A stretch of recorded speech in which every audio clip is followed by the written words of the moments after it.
जय हिंद दोस्तों, आप सभी को हमारा यूट्यूब चैनल एजुकेशन हब में स्वागत है। दोस्तों आज एक महत्वपूर्ण टॉपिक पे हम लोग चर्चा करेंगे, तो उसका नाम है रामसर साइट या रामसर सम्मेलन और आदिल भूमि के बारे में पढ़ेंगे। दोस्तों, इस टॉपिक से हर एक एग्जाम में वनडे एग्जाम में प्रश्न आते रहता है और बहुत ही इंपॉर्टेंट टॉपिक है ना?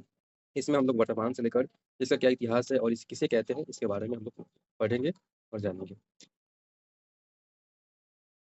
दोस्तों, अगर वीडियो अच्छा लगता है तो प्लीज़ सब्सक्राइब और अंतिम तक देखें और अपनी तैयारी को मजबूत बनाएँ। स्टार्ट करते हैं। सबसे पहले बात करते हैं कि रामसर स्थल क्या आर्द्र भूमि है ना?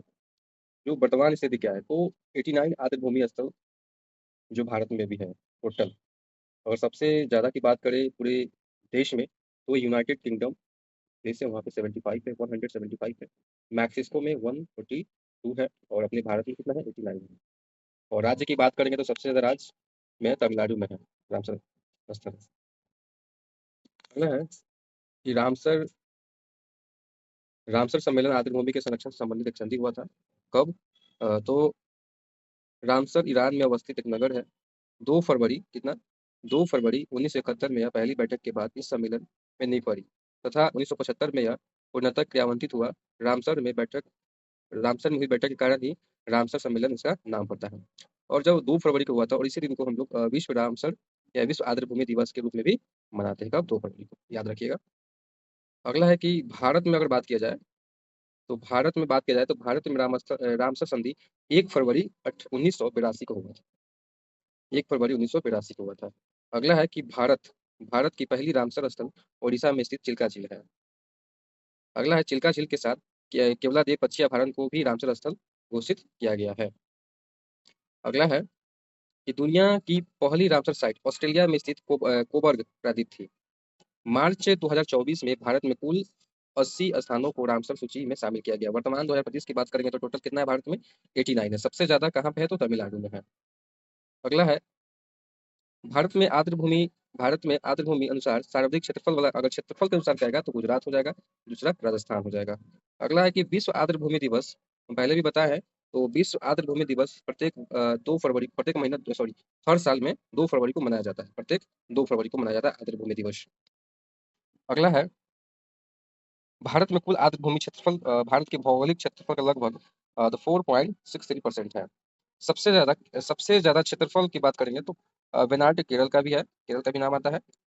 और सर्वाधिक आर्द्र भूमि क्षेत्रफल और सर्वाधिक आर्द्र भूमि क्षेत्रफल वाला राज्य की बात करेंगे तो गुजरात हो जाएगा। अगला है कि भारत में रामसर स्थल की कुल क्षेत्रफल जो है 13.3 मिलियन हेक्टेयर है। अगला है भारत का सबसे बड़ा, अगर प्रश्न आएगा कि भारत का सबसे बड़ा रामसर स्थल सुंदरबन डेल्टा क्षेत्र जो कहाँ पे है? पश्चिम बंगाल में। कई एग्जाम में ये क्वेश्चन पूछ चुका है और आने वाले एग्जाम में भी पूछ सकता है। वही कहेगा कि सबसे छोटा रामसर स्थल कौन है? तो रेणुका आर्द्र भूमि क्षेत्र कहाँ पे? हिमाचल प्रदेश में पड़ता है। ठीक। और भारत में सबसे अधिक रामसर स्थल तमिलनाडु में है। कितना है? 16 आर्द्र भूमि क्षेत्र है। यह 2024 का डाटा है और इससे बढ़ गया हुआ है। अगला है, इसको देख लीजिएगा कि इंग्लैंड में आर्द्र भूमि कितना प्राकृतिक है? तो 43 है। इंग्लैंड में आर्द्र भूमि मानव के द्वारा तो 30% बनाया गया है। कोस्टल आर्द्र भूमि कितना है? तो 24 है। कोस्टल आर्द्र भूमि मानव निर्मित कितना है? तो 3% है। आगे बढ़ते हैं। भारत का सबसे बड़ा रामसर स्थल सुंदरबन डेल्टा क्षेत्र जो पश्चिम बंगाल में है। और छोटा की बात करेंगे तो रेणुका, ये सब याद रखिएगा, हिमाचल प्रदेश में है। अगला है कि सबसे अधिक कहाँ पे पाया जाता है रामसर स्थल? तो तमिलनाडु राज्य में पाया जाता है। अगला है कि विभिन्न अधिनियम एवं कारगर, भारतीय संसद द्वारा जैव विविधता अधिनियम 11 दिसंबर 2002 पारित किया गया। अधिनियम अगर बात करेगा जैव विविधता के बारे में तो 11 दिसंबर 2002 को पारित किया गया था। भारतीय राष्ट्रीय जैविक विविधता प्राधिकरण की स्थापना 2003 में की गई है। इसका मुख्यालय कहाँ पे? तो चेन्नई में है। आगे बढ़ते हैं। भारत में जैव विविधता संरक्षण योजना की शुरुआत कब से हुआ है? तो 1991 से 1992 में हुआ है। अगला है भारत में हाथी परियोजना 1992 में स्टार्ट किया गया था। आप लोग बताइए कि टाइगर रिजर्व परियोजना कब आया था? आप लोग कमेंट कीजिएगा। भारत में जैव सुरक्षा प्रोटोकॉल कब है? कब हुआ था? 2003 में हुआ था। ये सब बहुत इंपॉर्टेंट है, याद रखिएगा आप लोग। अगला है विविध कुछ अन्य महत्वपूर्ण तथ्य, जो फ्लाइंग फॉक्स अर्थात उड़ने वाला बल्लभ बल्लभ जिसे greater Indian fruit fruit bat की संख्या दी गई है। यह चमगादड़ की एक प्रजाति है। क्या है? एक चमगादड़ की प्रजाति है। अगला है टक लाकोक डोडो वृक्ष नामक वृक्ष प्रजाति प्रजनन में असफल रही है क्योंकि उसका फल खाने वाला डोडो पक्षी मॉरिशस गायब हो गया है। अगला है डुगोग नामक समुद्री जीव जो विलुप्त कगार कगार पर है, एक स्तनधारी है। सबको भी इंपॉर्टेंट है, सब याद रखिएगा। उसके बाद सुंदरी सुंदरी नामक वृक्ष सुंदरबन में पाए जाते हैं। श्रृंखला टाइपियर हिमालयन श्रृंखला में पाया जाता है। अगला है अंडमान एवं निकोबार के समुद्री जीव जंतुओं एवं डुगोंग, डॉल्फिन, केल, सॉल्ट वाटर क्रोकोडाइल नामक एक मगर, जो समुद्र कछुआ, समुद्री घोड़ा आदि सामान्य रूप में बहुतायत पाए जाते हैं, मतलब बहुत मात्रा में ये सब पाया जाता है। अगला है घोड़ा द्वीप और नेशनल पार्क पूर्णतः आंतरिक समुद्री क्षेत्र में स्थित है। अगला है भितरकनिका राष्ट्रीय उद्यान। भितरकनिका राष्ट्रीय उद्यान जो घड़ियालों की सर्वाधिक है, कहाँ पे है? आप राज्य का नाम बताइए, भितरकनिका कहाँ पे है? अगला बताइएगा दाची गांव राष्ट्रीय उद्यान हुंगुल मृग के लिए प्रसिद्ध है, ये भी बताइए कहाँ पे है? केवलादेव राष्ट्रीय उद्यान या राजस्थान में है। कान्हा राष्ट्रीय उद्यान बारहसिंगा के लिए प्रसिद्ध है, कान्हा। ये सब इंपॉर्टेंट है, याद रखिएगा। अगला है कि लाल पांडा पूर्वी हिमालय क्षेत्र में पाया जाता है।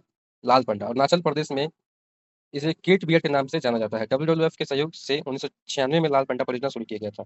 इंपॉर्टेंट है, इस चीज को याद रखिएगा कि लाल पांडा परियोजना कब स्टार्ट किया गया था? 1996 में। अगला है कि मगरमच्छ संरक्षण के लिए 1974 में परियोजना बनाई गई। इसके लिए मगरमच्छ 1974 में केंद्रीय मगरमच्छ प्रजनन एवं प्रबंधन संरक्षण संस्थान हैदराबाद में स्थित है। मगरमच्छ मगरमच्छ अपेक्षाकृत अधिकतर उड़ीसा और आंध्र प्रदेश में पाया जाता है। दोस्तों, अगर वीडियो से थोड़ा सा भी लाभ मिला होगा और अच्छा लगा हो तो प्लीज़ इसको शेयर सब्सक्राइब लाइक करना ना भूलें। और अगर PDF चाहिए ऐसा तो आप हमें टेलीग्राम पे भी फॉलो कर सकते हैं। उसका लिंक हम डिस्क्रिप्शन या कमेंट बॉक्स में पिन कर देंगे। Thank you.